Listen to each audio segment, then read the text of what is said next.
Hello there. I'm Scotty. You're not welcome back to Tubi Horror Weekend 5. And we are talking about a movie that I've heard a lot about and finally have a chance to see.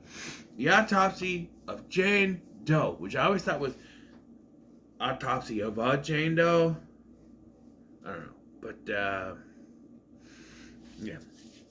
It stars Emile Hirsch and Brian Cox as a father and son morticians,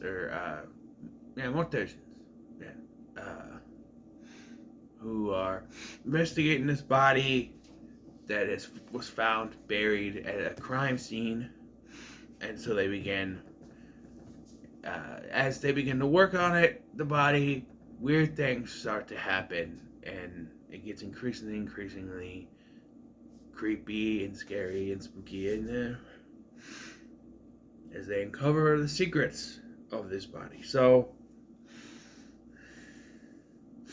I'm mixed with this movie. It's really good. It was really good. I really enjoyed it, but there were just some decisions in this. Like, there's one big thing, and then the ending just sort of, to me, it's kind of, I don't know. It sets up that might just happen all over again, or that something else is going to happen. But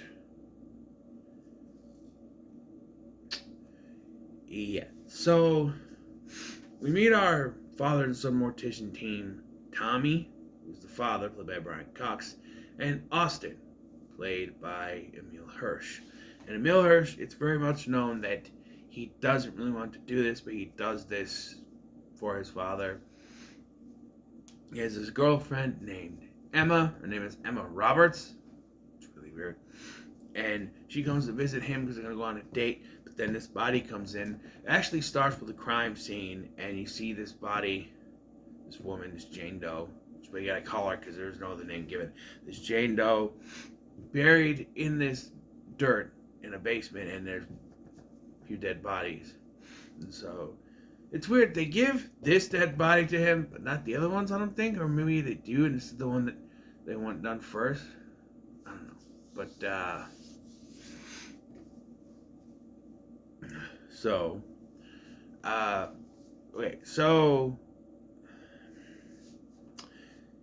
Emile Hirsch and Brian Cox do a really good job in this, especially Brian Cox. He's great. It's Brian freaking Cox. But they do a great job. They are like the only two, well, there's three actors, but the only two, and they're playing off of everything that's going on in this film. So there's spooky stuff. You see corpse moving, whatever. You see spooky stuff. It's mostly them. And they do a really good job of just, you think, oh, it's basically, it's the basement morgue, and they are running around. Sounds boring to me. It's one room, it's more than one room. It's one area specifically. But they do a good job. That adds a suspense to it because you don't know. And it gets dark, and so you don't know what's going on, and it's hard to kind of figure out. And there's also stuff going on and you don't know. You can't trust if what you are seeing is actually happening.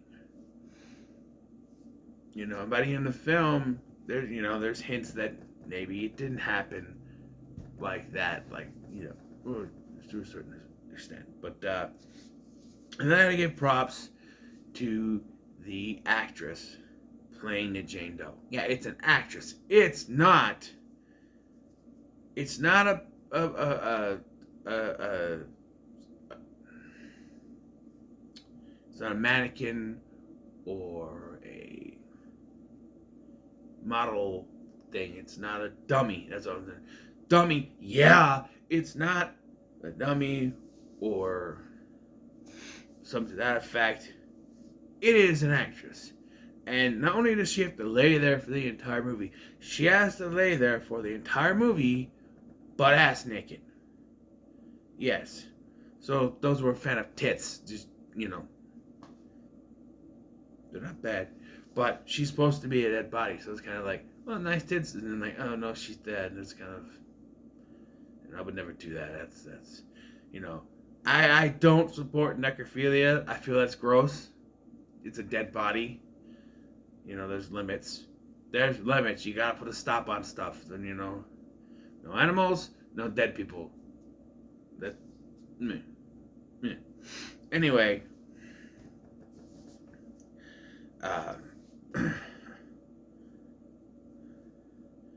so yeah, this actress has to lay there naked the entire time, basically, and just be a dead body. And I think, like, when I was going through this movie, I was expecting it at some point to wake up. It never really does, although towards the end something happens to where Brian Cox's character, he's like, make it stop and I will, you know, I will help you, you know. And so all the injuries she sustained start to heal on her while Brian Cox gets all the injuries on him. Like, they examine her, she has broken wrists, but only on the inside, nothing on the outside, really. There is marks. And broken ankles. And then she's also got cloudy eyes. And they examine her inside, and her lung is black. And even Brian Cox says you could smoke 10 packs a day for 30 years and still never get as black as that is. And so the injuries start to heal, and it is eventually revealed that she was a witch, 300 years old witch, and that she was buried in the house 300 years ago underneath the house. I don't know. It's very weird. Very weird. But, and someone found the body and thus started this whole thing, I guess.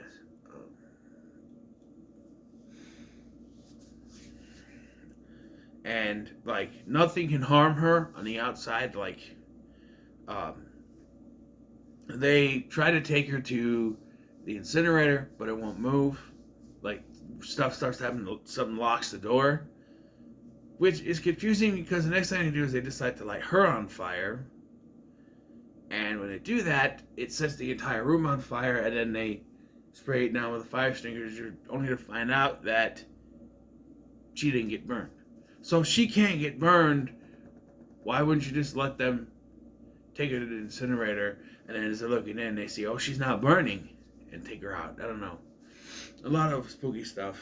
And they're increasingly on the radio talks of a storm going on, and when they try to leave, the power goes out, the elevator won't go, and so they try to go up the stairs to the hatch, but it's stuck. There's supposedly a tree stuck on it, and yeah, there's a lot of creepy moments with dead bodies moving around, and there's a moment where Brian Cox is in this area where there's like a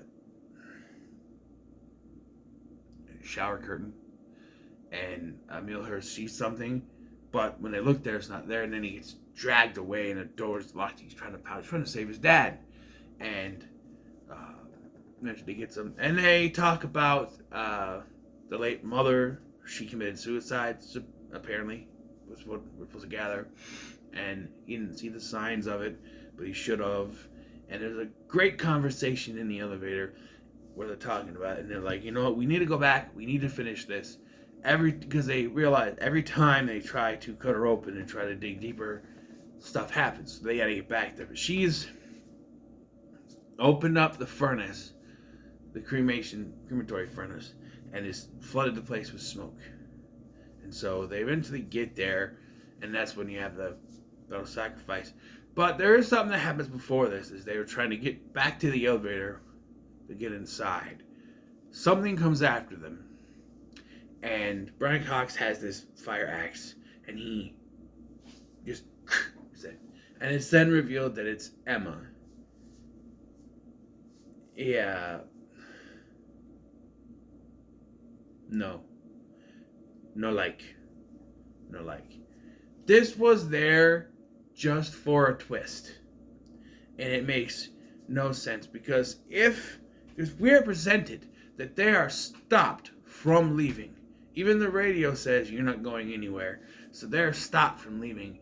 And it would make sense that they would stop. It would also stop anyone from getting back in.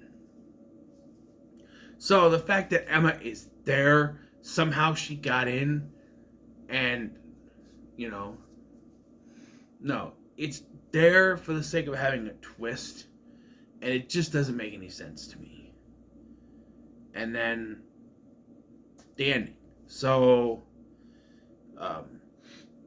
like I said, Brian Cox, he basically says he will help, basically sacrifices himself. All the injuries that she had goes on him, and then he asks for help, but he asks for his son's help in finishing it.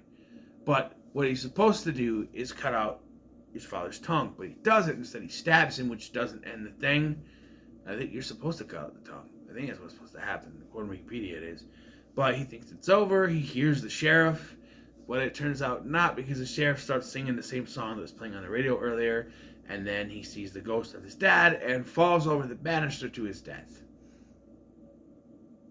We should have had one survivor.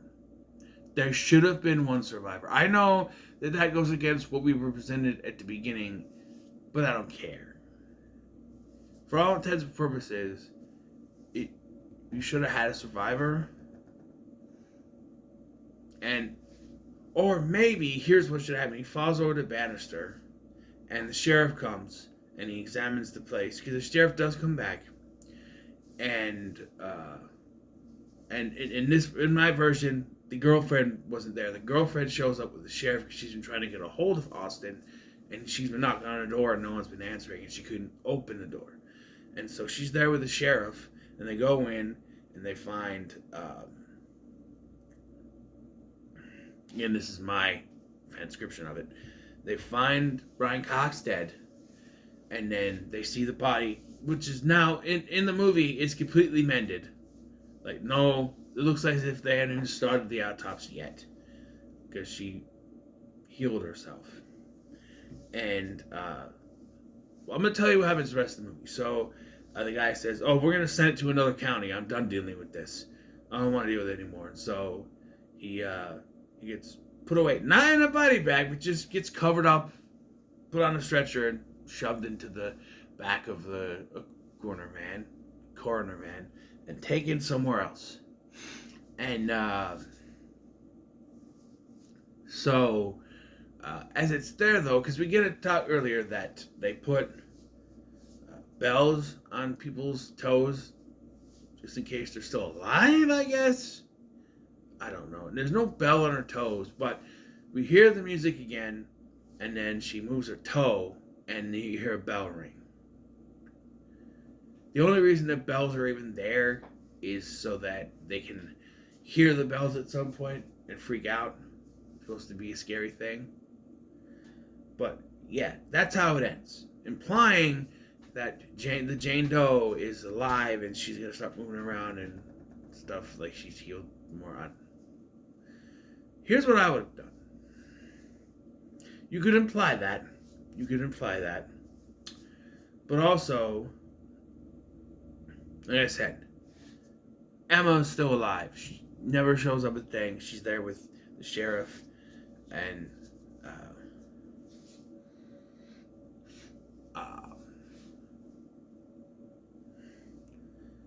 they find that, or maybe Emma doesn't come back. Maybe it looks better this way. The sheriff comes in, he surveys the thing, he says he's going to take the corpse away, and they say, hey, we got a live one, and they see that Austin is still alive. As they're loading up the thing and take it away, and you get the ending, whatever. There it is. And you can set up for a sequel, or you get it there, but there need to have been at least one survivor. And no, I won't just accept, the girlfriend survived in your version. She doesn't die. Both of them die, and the girlfriend survived. No, because she wouldn't know anything. We need someone who would know something, just in case you make a sequel. And we'll start the sequel off in the hospital where he was taken to. It's revealed it's not his county hospital, but he was also taken to the next county because the sheriff doesn't want to deal with any of the paperwork. He's done with this whole case. And so, because of this, now they're stuck in the hospital with the body as it's going around. The boyfriend and girlfriend, and that's the basis of this one. And you gotta Brian Cox come back as the ghost. You know, to do some spooks, that sort of thing. You can do that. Autopsy of Jane Doe Part 2. You could do that. But even if you're not going to do a sequel, I think there should have been at least one of the guys down there survives. I know that it didn't really make sense with what we presented at the beginning of the movie, but still. Anyway, though, this was still really good. I'm going to say it's pretty good. I enjoyed it for what it was. I thought it was good. I mean, I was halfway done with this movie and I already put it in my eBay cart. So, yeah, I enjoyed it. So, I thought it was well done. It was Andre Overdahl who did Troll Hunter and Scary Stories to Tell Dark. And is doing the new Voyage of the Demeter film. So, yeah. So, what are your thoughts on Autopsy of Jane Doe? Let me know in the comments below. Make sure you like, share, and subscribe. Thanks for watching. I've been Scotty, and I'll see you in the next one.